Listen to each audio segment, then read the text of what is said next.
Assalamualaikum warahmatullahi wabarakatuh. Alhamdulillahi wahdah wassalatu wassalamu ala man la nabiyya ba'da amma ba'du.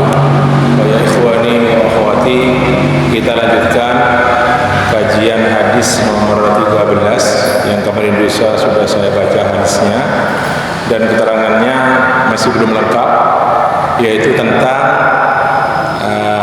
Ummu Habibah dan Ummu Salamah radhiyallahu anhuma menyampaikan kepada Nabi bahwasanya mereka melihat di Ethiopia, Habasyah,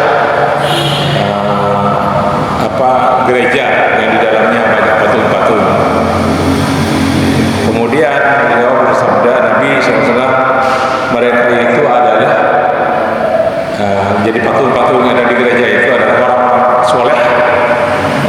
Setelah mati, jadi dibangun masjid di atasnya, gereja maksudnya. Nah, banau ala qabrihi masjidan, untuk beribadah. Nah, kemudian Nabi bersabda, wa sawwaru tilka as-suwar, menggambar patung-patung di dalam gereja tersebut. Ulaika syirarul khalqi, mereka itulah sejahat-jahatnya makhluk Allah indallahi yaumil qiyamah, di sisi Allah kelak di hari kiamat. Ada keterangan berkenaan dengan hadis ini tentang membangun masjid di atas kuburan. Ini yang belum saya terangkan. Mendirikan masjid di atas kuburan atau meletakkan kuburan dalam masjid. Jadi beberapa hadis menerangkan larangan hal itu, sehingga ulama mengatakan bahwa ijma' ulama, sepakat ulama tentang haramnya membangun masjid di atas kuburan atau meletakkan kuburan di dalam masjid. Nah, Ibnu Hazm mengatakan dalam kitab Al-Muhallanya bahwa hadis-hadis tentang larangan mendirikan masjid di atas kuburan itu hadis mutawatir. Nah, di antaranya seperti sabda Nabi alaihi salatu wassalam, qatalallahu al-yahuda, Allah melaknat orang-orang Yahudi, ittakhadhu qubur anbiya'ihim masajida, mereka menjadikan kuburan-kuburan nabi mereka itu masjid, maksudnya dibangun di atasnya masjid. Dan pendapat ini saya katakan tadi ulama sepakat, termasuk juga ulama dalam madhab yang empat, madhab Hanafi, madhab Maliki, madhab Syafi'i, dan madhab Hambali. Nah, terus ulama mengatakan gambaran mendirikan masjid di atas kuburan itu ada dua. Gambaran pertama, kuburan sudah ada duluan. Jadi ada kuburan, memang sudah wilayah tanah kuburan, wilayah kuburan, kemudian dibangun di atasnya masjid. Jelas ini yang ijma' ulama tidak boleh. Sudah hadisnya yang tadi itu saya sampaikan. Al-Imam Al-Alam As-Suyuti mengatakan masjid-masjid yang dibangun di atas kuburan harus dibongkar, ya ta'ayyan izalatuha, harus dibongkar, dihilangkan. Nah, dan ini kata beliau Al-Imam Suyuti, Jalaluddin As-Suyuti, tidak ada khilaf antar ulama, tidak ada khilaf antar ulama. Nah, kemudian beliau berkata, wa tahrumu wa la tasihhu as-salatu fi hadhil masajid. Nah, haram salat di masjid-masjid tersebut yang dibangun di atas kuburan.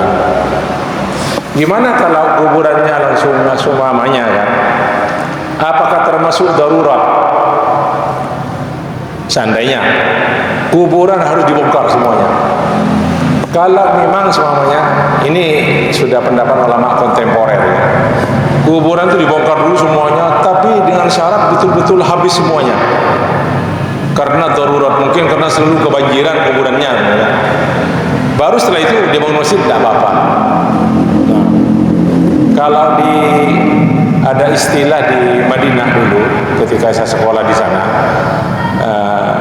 kalau Indonesia itu kuburan dipindah untuk bangunan hotel, jadi diangkat bangun hotel. Kalau di Madinah enggak,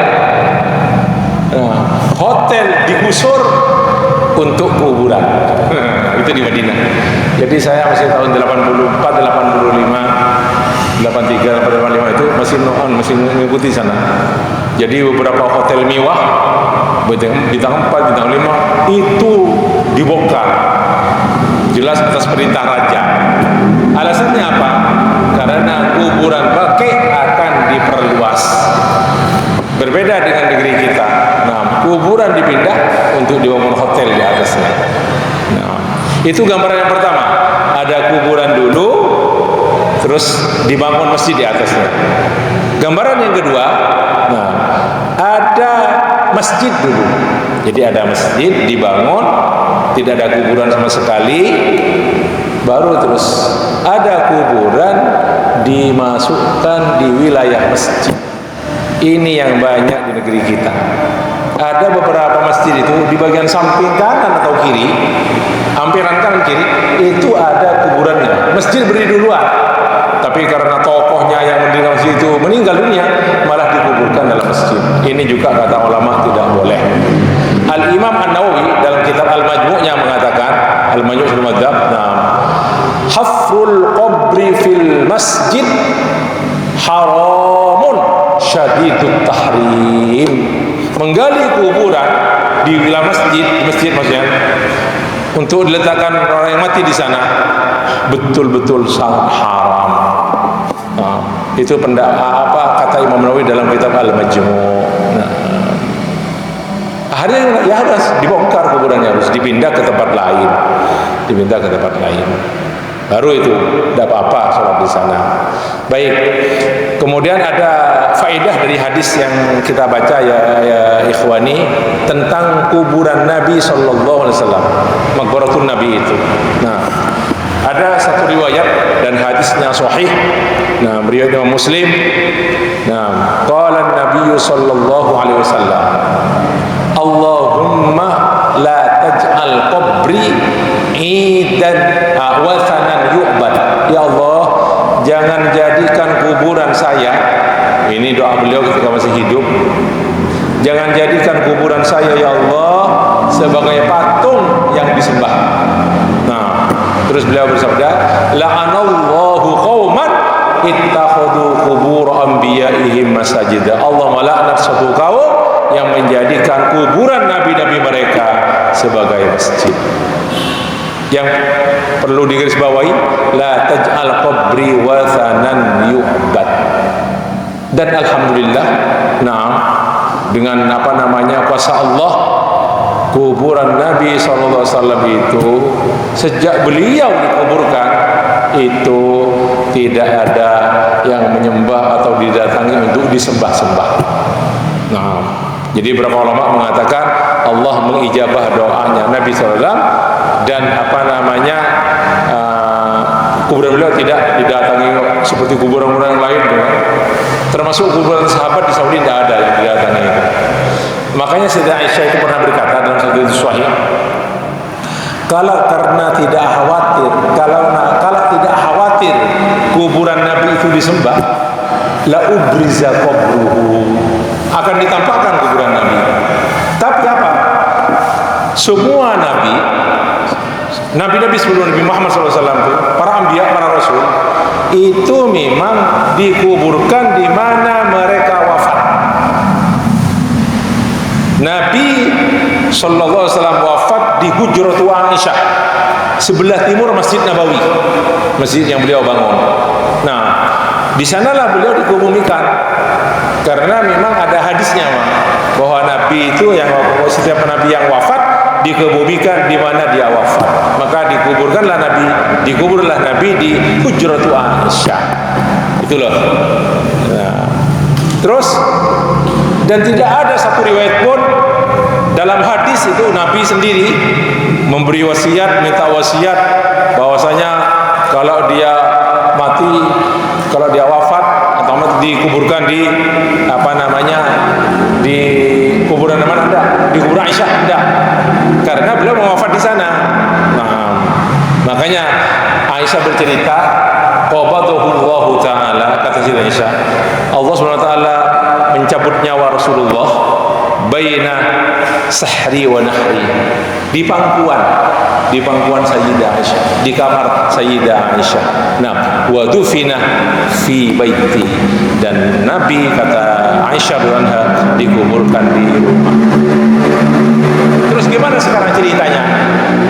Kenapa kok kuburan ada dalam masjid? Itu sama sekali jauh itu. Ceritanya, yang memasukkan kuburan ketika perluasan masjid itu adalah khalifah pada Daulah Umayyah, namanya Al-Walid bin Abdul Malik. Ketika itu ada di Syam, tidak di Madinah. Dia khalifah di sana. Ya. Terus siapa? Bukan sahabat dia, tabi'in. Dia yang berkuasa ketika itu. Tidak ada sahabat di Madinah, sebab sahabat yang terakhir wafat di Madinah itu Jabir ibnu Abdullah, yang dimana wafatnya tahun 78 Hijriah. Terakhir sahabat yang wafat di Madinah ketika itu. Jadi itu tidak ada sahabat sama sekali. Yang berkuasa itu Al-Walid. Kalau nggak salah dia itu khalifah yang ke-6 di Bani Umayyah. Ke-6. Lah dialah yang memasukkan terus. Udah enggak berkutik. Para ulama enggak berkutik ketika itu sudah. Karena sudah yang berkuasa Al-Walid. Dimasukkanlah kuburan ke dalam masjid, maksudnya perluasan masjid termasuk ke timur, itu sebelah timur. Yang pernah umroh, pernah haji kan tahu itu. Jaraknya cukup banyak itu. Dari kuburan, dari Baitul Hujratul Aisyah itu cukup jauh orangnya. Malah tambah diperluas lagi sekarang ke wilayah timur, ke bagian timur. Dan itu jadi ditanya. Jadi untuk di Masjid Nabawi jelas fadilah yang 1000 itu tetap, ya, bukan berarti kita sholat di kuburan. Yaitu saya sampaikan tadi bahwa yang masukkan itu namanya Al-Walid, Khalifah Al-Walid Ibn Abdul Malik. Nah, beliau wafat tahun 95 Hijriah. Ya. Baik, jadi tetap sholat di Masjid Nabawi itu pahalanya tetap 1000. Nah, sholatun fi masjidi hada khairun min alfi sholatin fi ma siwahu illa al-masjidal haram, yang sudah pernah saya terangkan juga di kajian sebelumnya. Nah, tentang fadilah sholat di Masjid Nabawi. Sementara di Masjidil Haram fadilahnya itu 100.000 kali. Ini di Sahih Bukhari Muslim. Nah, yang Masjid Aqsa yang 500 kali itu hadisnya lemah, tapi periwayatannya banyak. Kalau di Masjid Aqsa itu 500 kali sholat di tempat lainnya. Nah, baiklah, sampai di sini keterangan untuk hadis ini ya ikhwani wa akhwati. Insyaallah kita lanjutkan di hadis yang nomor 14. Nah, di kesempatan berikutnya insyaallah taala. Terima kasih, mohon maaf. Mari kita akhiri liqa dengan kafaratul majlis. Subhanakallah wa bihamdika asyhadu an la ilaha illa anta astaghfiruka wa atubu ilaik. Wa sallallahu ala nabiyyina Muhammadin wa ala alihi wasallam. Walhamdulillahirabbil alamin. Wassalamu alaikum warahmatullahi wabarakatuh.